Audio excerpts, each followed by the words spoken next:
Hello, I'm Dan Williams, the Media Relations Director for the City of Cleveland, and this is the bottom line up front. In this edition of Bluff, I will discuss Veterans Day. Why do Americans celebrate Veterans Day? First, a little bit of history about Veterans Day. World War I, known at the time as the Great War, officially ended when the Treaty of Versailles was signed on June 28, 1919. In the Palace of Versailles, outside the town of Versailles, France. However, fighting ceased 7 months earlier when an armistice or temporary cessation of hostilities between the Allied nations and Germany went into effect on the 11th hour of the 11th day of the 11th month. For that reason, November 11, 1918 is generally regarded as the end of the war to end all wars. Speaking of the phrase war to end all wars, where do you suppose that originated? More on that in a minute.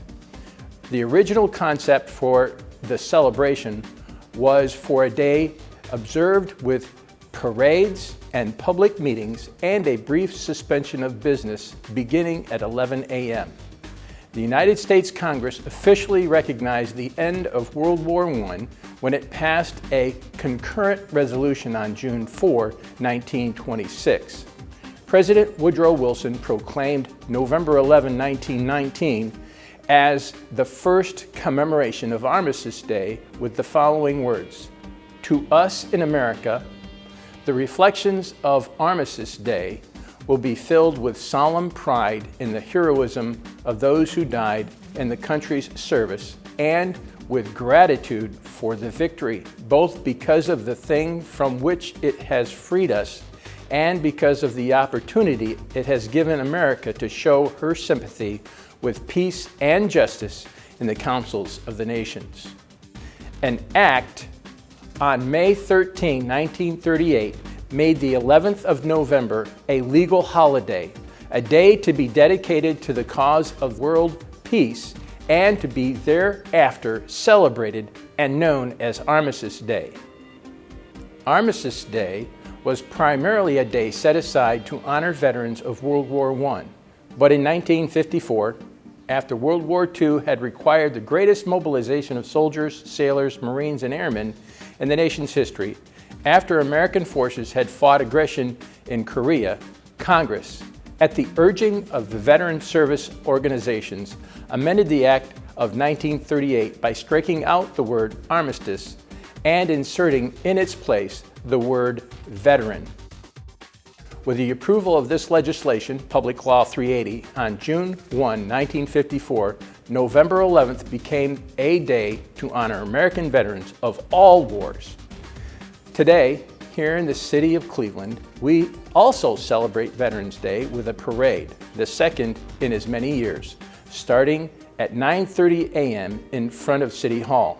Following the parade at 11 a.m., there will be a ceremony in City Hall Rotunda to honor veterans and service members and pay homage to those who have given the ultimate sacrifice for freedom.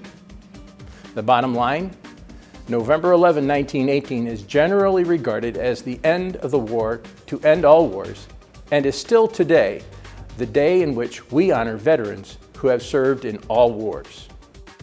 An act on May 13, 1938 made the 11th of November a legal holiday. With the approval of Public Law 380 on June 1, 1954, November 11th became a day to honor American veterans of all wars.